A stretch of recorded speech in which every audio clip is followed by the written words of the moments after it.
Okay, I am back, and it's good to be back after kind of taking last week. I'm not going to say I took it off, was too busy. But these curtain call podcasts are going to be a big part of the Man on Second Channel, especially during the high school baseball season, where there's I'm covering so many games right now. I think I did 7 games in 6 days. It's Sunday when I'm recording this, so just doing a lot of editing and catching up with the curtain call last week. I'm trying to do these every week. I would have done it last weekend, but again, a lot of content I was doing, so I kind of got delayed. But the Curtain Call podcast is going to be fun. The thing that we're doing here on the channel, as it allows me to kind of rehash the action I've seen, give my observations, my insights as we grow this. And as you see, my shirt says, don't forget to like and subscribe because this channel is growing and growing fast as I'm recording this today. And my goal for the month of March was 1 million views. To get 1 million views, I'm going to be touching 700,000 sometime today, hopefully 750,000 by tomorrow, which is St. Patty's Day. Over the last 28 days, 1 million views. So I am well on pace to do that. And what this means is it's good for you guys, those who, the players I cover, the families, the parents, the coaches out there, college pros. They are seeing given so much exposure to these young athletes who are doing such a great job, primarily, Broward County based, but South Florida based as well, and the entire state of Florida when it comes to players coming down here and playing, or me monitoring the teams from here that will go and play in other parts of the state, and that's coming up with spring break coming up. The South Florida teams will be dispersing, playing various parts of the state and even out of state, a few of them. But now this past week, we had teams coming in that are just opening their season. They might be on their spring break. They're already coming down and they're facing some of our South Florida teams. So all is going well here as we're growing the channel. And I'm still doing the SB Live, or now it's high school on SI, which is Sports Illustrated's high school division.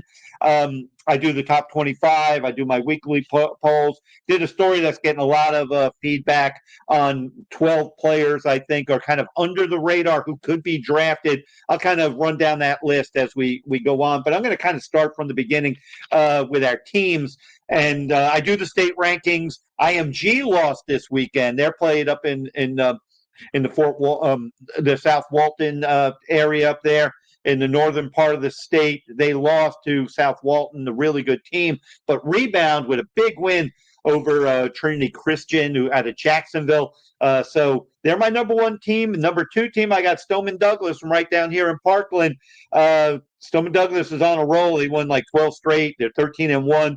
We will see which team I will have of those two as number one in the state when my rankings come out on Monday. But let's talk about the Eagles. They're doing really well. They won all 3 games they played last week. Cardinal Gibbons 15-7.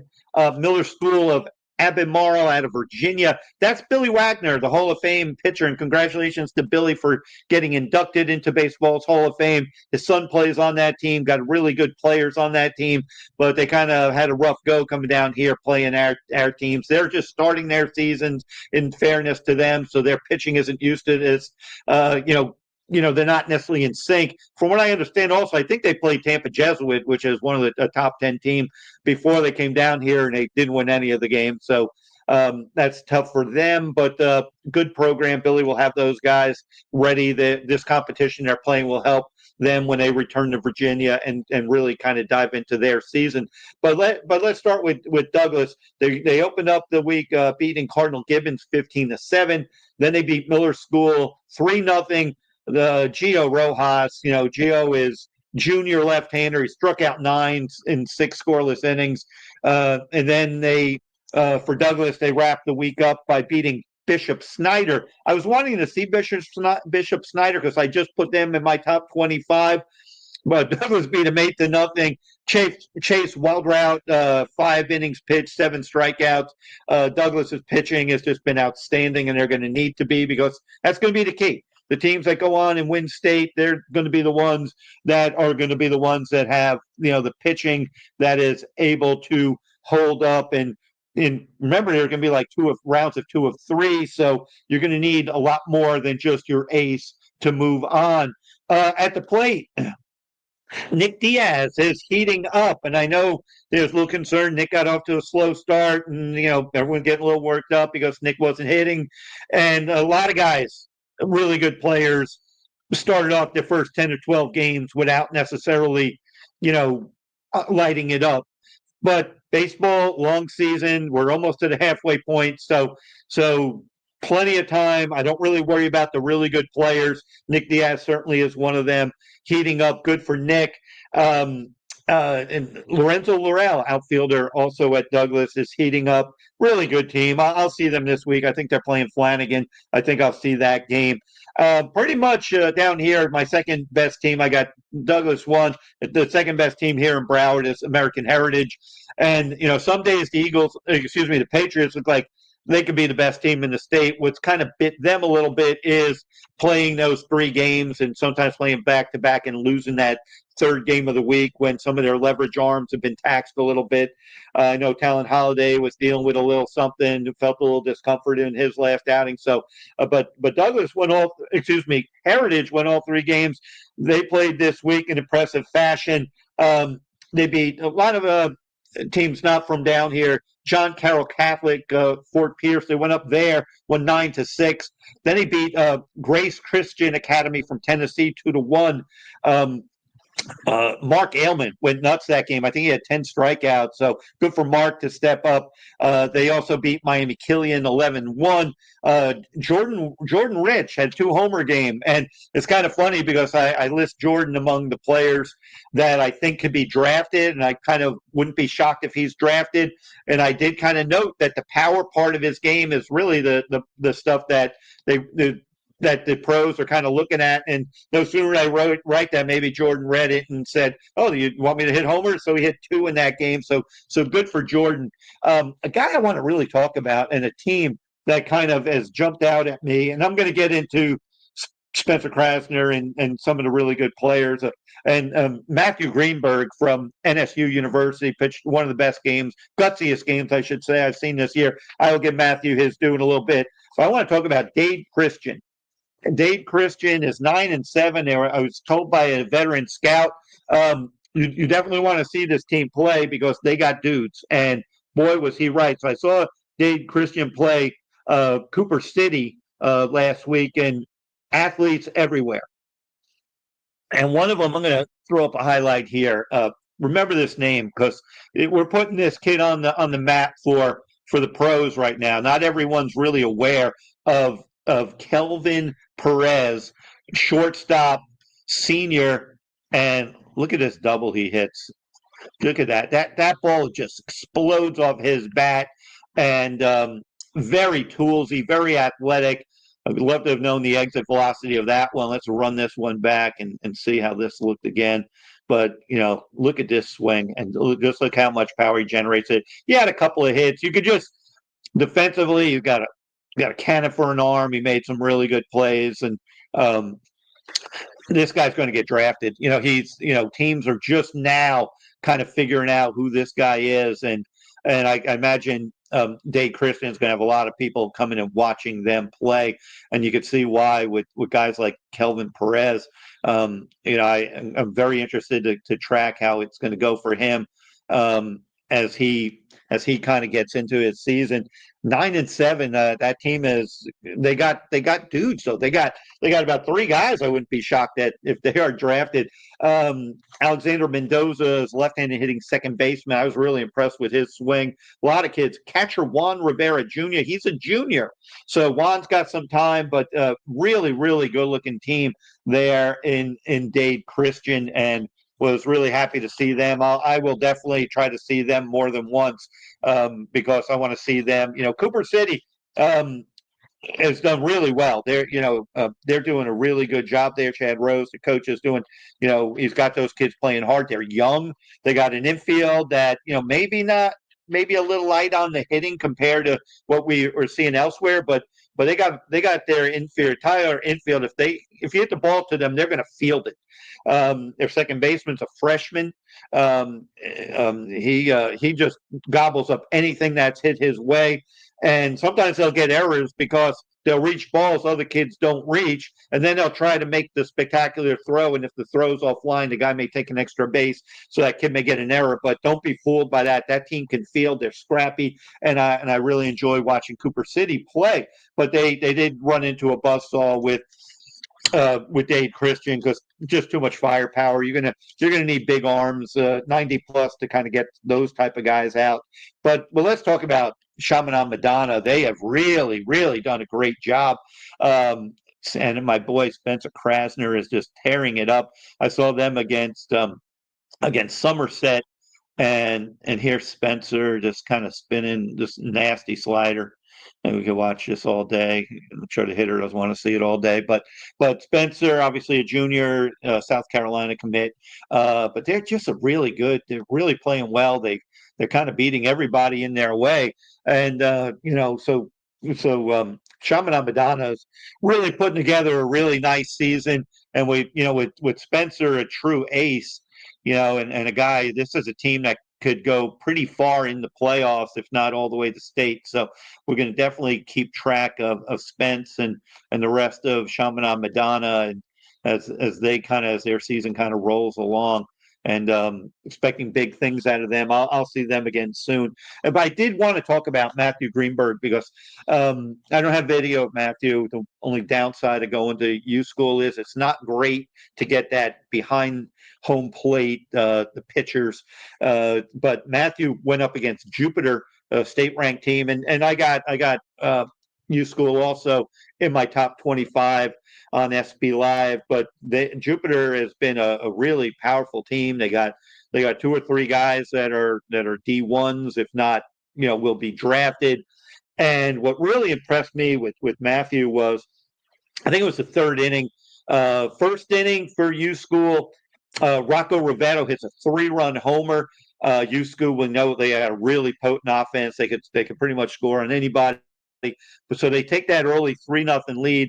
Matthew navigates his way through the first, the top of the lineup, the first 2 innings. Third inning, he runs into trouble, loads the bases with nobody out, and then he gets the heart of their order up, and you can just see, the body language from Matthew, the confidence in him, that he knew he made a mess and he was going to get out of it.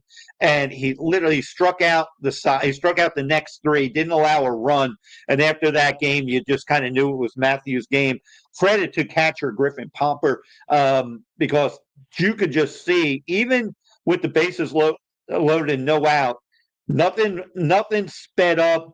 Actually, the way I really liked how quickly the signs were relayed from Griff to Matthew, and the pace that he was working at, because he found a zone, he found his groove, and he just kind of rolled with it. And that's another thing I noticed too with Spencer Krasner, when at the Chaminade game a couple of days earlier. Again, the catcher-pitcher relationship and how quickly signs are given and signals are coming in from the dugout. Very important, because Spencer's pace, I've seen Spencer pitch a few years now when he was at American Heritage. I've never seen him operate this quickly, basically get the ball and throw it. The offenses have to call timeout to just kind of stop the rhythm. But they're getting the signs and they're going, and those signs are coming from the dugout for both of these teams. So obviously good catchers, really good communication system, really good pace, good tempo, and I love that in pitching. And so I did want to note that Greenberg, he went 7 innings, the complete game, which, again, when you're playing 3 games a week, you get a pitcher that could go 7 and shut down a powerful offense like Jupiter. Really, really impressive. 10 strikeouts again for Matthew Greenberg.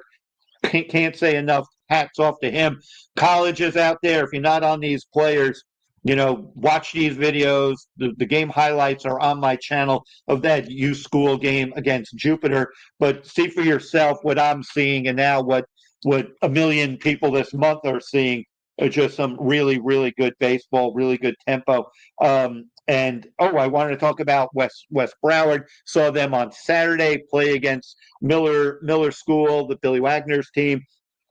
Really good to get Yvonne Sabatier back. Ivan is back, South Florida commit. Ivan is a junior, but he got back to playing, but he was dealing with injury. I don't know, wrist or something like that. But he wasn't pitching. So yesterday was the first day to see him out there on the mound, and the velo's not up there in the low to mid 90s, which he was before injury, but the command was there. I think he threw 3 innings and struck out 4. So really good to get him back out there on the mound, pitching very well. And they got 5 runs. I felt badly for the Miller starter. You could tell the amount of innings that they've had a log, playing a bunch of games in a short period of time. The kid really struggled throwing strikes, and Reggie Rodriguez had like an RBI hit, and they didn't really need to do much else because the walks and wild pitches were generating runs. And West Broward got 5 in the first, and the way they were pitching and the way they generally play, they do very well defensively. They kind of won that game 5-2.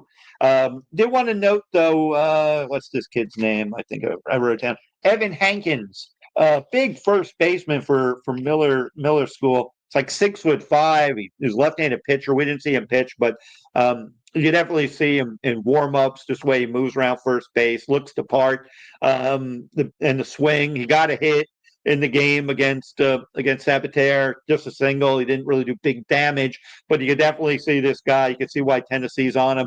And at 6'5", like 215, 220, and just built really well. Apparently he's a pitcher too. He throws very hard. So keep an eye on that Evan Hankins. He might get drafted as well. And another kid at Nova, I got to give some love to Nova. They're doing a great job. They beat Gulf Coast, a really good team over there in Naples. They came over, had a rough time. They faced Nova one night and U School the next and lost them both. But Jackson Geiger, remember the name, another South Florida commit. Whether he makes it up to Tampa or not, we will see. First baseman catcher. A year ago, I saw Geiger catch against Heritage. These 2 games that he played in South Florida, he was playing first base, but you want that lefty bat in the lineup. He's a little bit of a bigger, body guy, so first base might actually be a little more projectable place for him.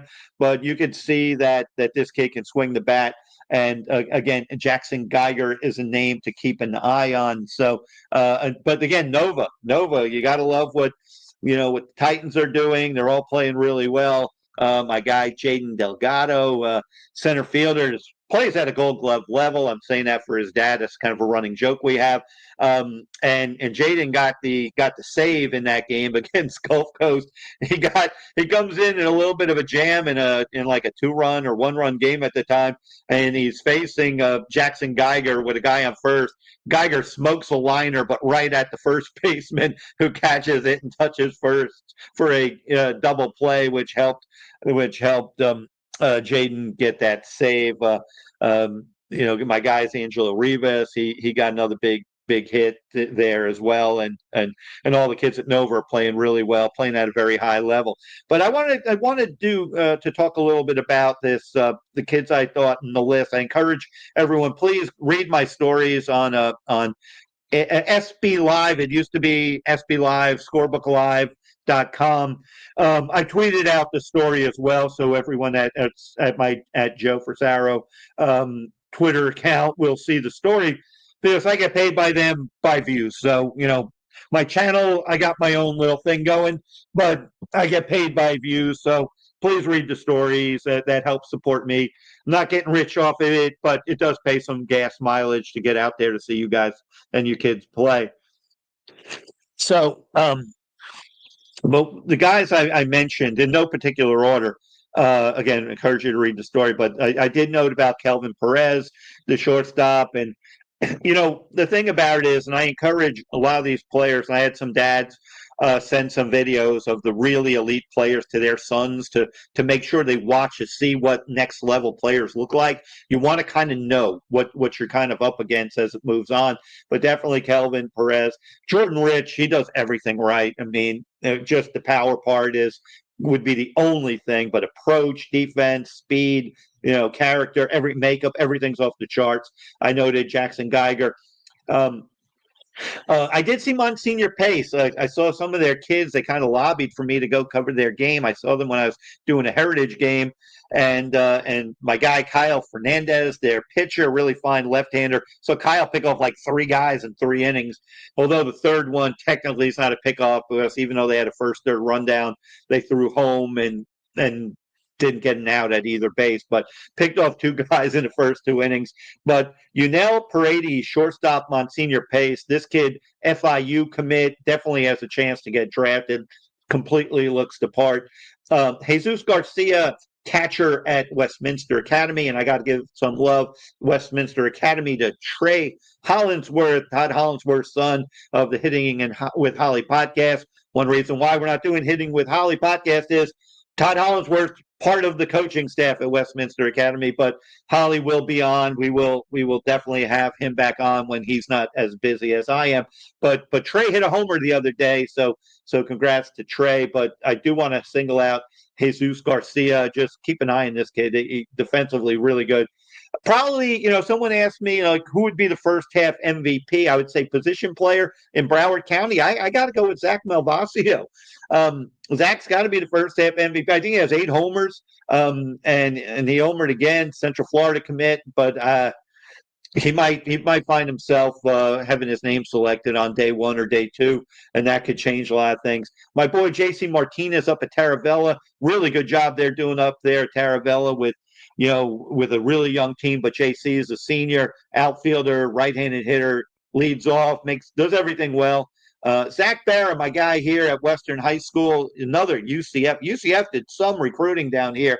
It'd be something if none of these guys end up going there because they're going to play Pro Bowl. But Zach Barra, 94 to 96. Even though when I saw him face Cooper City, wasn't really that. The fastball wasn't that. But what I love about Zach is when he gets into a groove, he competes and he's super hard to hit, and he was that again against Cooper City. That game went 9 innings, so Zach wasn't involved in the decision. Miguel Colmenares, I'm going to keep pumping Miguel from Flanagan High School. I'm going to keep mentioning him. I'm trying to get him as much exposure as possible as senior. Very raw, but very toolsy.